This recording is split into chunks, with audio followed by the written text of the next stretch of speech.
How to be a good parent to your adult children. Are you navigating this transition? You're not alone. There's help. There are 3 important concepts that we'll cover in this video. The first one has to do with your role. The second has to do with their development. And the third is actually the most powerful one that will absolutely transform your relationship with your adult kids. Let's jump in.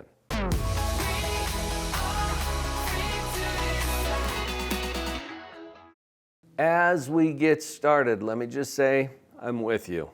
People ask me, how many kids do you have, Dr. Paul? And I'm like, none. Go to my house, look around. You won't find any kids unless my grandkids are visiting.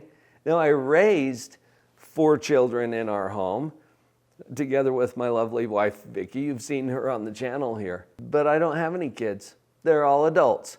And this is important to notice because unlike any other adults on the planet, we think differently about the ones that we raised. And when they're young adults especially, they're kind of in that transition between the dependence that they had on us as children into the independence and sovereignty that they experience once they become adults. We don't control any other adults on the planet. We don't control any other humans on the planet except for our children for a while. In the parenting programs that I provide at Live on Purpose Central, I teach a model that helps parents to see the interplay between control and maturity.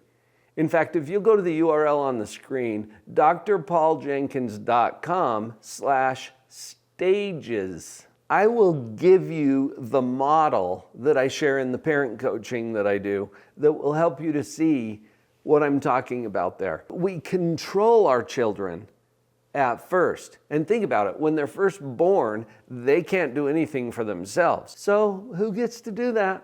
Yeah, us as parents. We control everything. And even as they get a little older, so your 2-year-old or your 3-year-old in the back seat in the car seat says, I don't want to go to the store with you. And you're like, okay, as they're strapped into their car seat. I mean, they don't get to choose or control much about their life. Now, as they get a little older, transition from that 3-year-old up to a 13-year-old. I don't want to go to the store with you. Okay, now we got an issue, especially if your 13-year-old is bigger than you are. And that happens sometimes, doesn't it? And then as they get even older, you can see that as children mature, they take more control over their life, whether you want to share it with them or not. And that's important to know. But because we raised them as little kids, we get kind of lulled into this idea that we, as parents, are in charge. We somehow control them, and they get into the same mindset. This creates some predictable problems, both in the parent's mind and in the kids' minds. If we don't effectively learn how to share control as they're growing, when they become adults and can take control, sometimes they fire us. I gave a keynote presentation to a group. I didn't even know this group existed before, but this was a group that was meeting around how they could establish their rights of visitation to their grandchildren. Now, think about that for a minute. These grandparents have been cut off from contact with their own grandchildren. Why? Because there's another generation in between. And your relationship with your adult children will determine whatever relationship you get to have in generations that follow that. And I've seen it far too often in my career where adults, young adults, are so ticked off about the nature of their relationship with their parents that they just fire them completely and disappear and cut them off. Now that's extreme maybe, but maybe you're also resonating with that a little bit and thinking, well, what can I do about this? I think the first thing we have to get clear about is a transition from manager, which you are as a parent of young children, to consultant, which happens with your adult children by permission only. One of the mistakes that I see parents of young adults making in this transitional phase is that they are offering advice. Now, this is natural because you've been around the block a few times, you've got wisdom, and you think you know what's going to be good for your kids. They may have a very different opinion about that. I would caution you against offering advice. I know, this goes against everything that you feel inclined to do as a parent. Resist the urge to give advice, even when they ask for it. Now, when they ask for it, it's okay to offer that advice, not in a, hey, you should do this sort of a way, but in a, have you considered, or in my experience. See, you're going to soften it a little bit. And this is because of the sovereign agency that I mentioned earlier. I think the greatest gift that we have as humans, next to life itself, is the power to direct that life. The sovereign agency that we have to choose for ourselves. And where parents run into trouble a lot is in giving direction. That direction is naturally resisted. There's a wall that comes up. And notice how that kind of connected with you as you thought, oh yeah, I've seen that, huh? Yes, you have. And it's not because your advice is bad. It may be very, very good advice. But the resistance comes because of that innate need that we have as humans to run our own lives. And your young adults are squarely in the transition. Let's shift now to talk a little more about their development. And I've touched on this already, that they're at a phase of their life where they are establishing themselves as independent, sovereign entities. They are adults now. I remember when my youngest, my daughter Lindy, turned 21. And she mentioned this to me. I think it was right after her birthday. And she said, Dad, I'm an adult now. And then she got this look on her face that said, I'm a little nervous about this. And she added, but I'm a baby adult. And I thought that was right on track. You might be able to remember from your own experience what that felt like, how exciting and terrifying it was at the same time. This is what our kids go through as they transition into adulthood.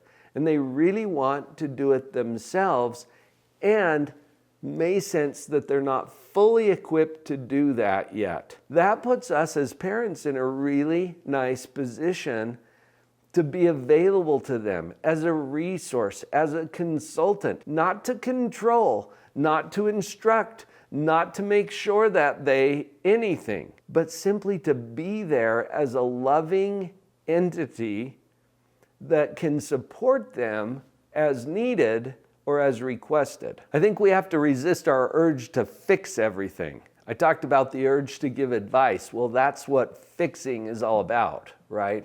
I know how to fix this, and that meets with the resistance. Trust them to live their own journey, and it will be different from your own. Now, this is going to strike a little fear and terror into your own heart, perhaps, because you're going to be asking the what if question. Now, I'm calling this to your attention so that you can be aware of it. What if they fail? What if they can't afford to buy a house? What if they never get married? What if? And this sends your parental mind into anxiety mode, into fight or flight mode. And you'll show up in ways that will be resisted by your kids. This is simple, but simple and easy are not the same thing. Answer the what ifs. What if they never get a job? See, your brain doesn't really want to go there. And there's a little part of your brain that says, that would be terrible, horrible, no good, very bad. I must prevent that from happening. I must make sure that they... And then we get sucked into the most damaging belief that we have as parents. That our job is to make sure that they fill in the blanks. Make sure that they get the job. Make sure that they live a good, upstanding life. Make sure that they are a contributing citizen and not a prisoner. Can you? No. You can't make sure that they anything. We're going to abandon that and leave it behind. This is not easy to do because you love them. In fact, that is your job. Your job is to love them no matter what. And even if. Even if they're arrested? Yeah. Even if they never finish school? Yeah. Even if they move to another country? Yeah.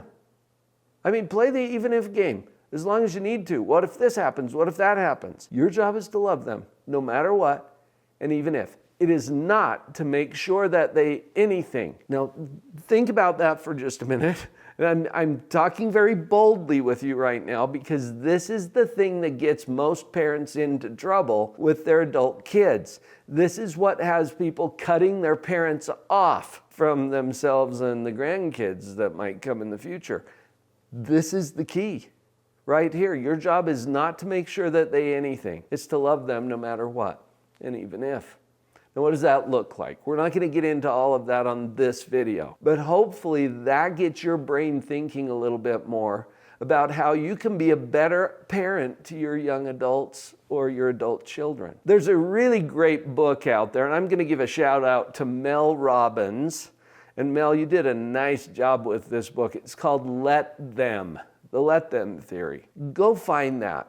If you're a parent of a young adult especially, and this is good for all parents, I think, but Mel Robbins is in that same stage of life where she gets it. And this book, I think, will transform some of the ways you think about it. So a shout out to Mel Robbins for that book, Let Them. I believe that your relationship with your young adult or adult children can improve. And that's going to happen through your efforts to connect with them, understanding your job is to love them no matter what and even if, not to fix anything, not to make sure that they anything. This changes the energy. And you get to be an engaged observer of a life that you don't control. You used to, a little, but you don't anymore. And the sooner you accept that, the better your relationship is going to be with those young adults. And there's a lot of things that you can do to further enhance that connection. I mentioned earlier a model that I teach in all of our parent coaching programs. If you'll remember, drpauljenkins.com/stages, you can get a copy of that model. After you get a hold of that, the next step for you is a webinar, a free webinar that I've put together that will help you to connect to that model and start to learn some very strategic ways that you can apply that with your own children, your teenagers, and even your young adults and adult children. Go to drpauljenkins.com/parenting, where you can get connected immediately to the next webinar that's coming up for you.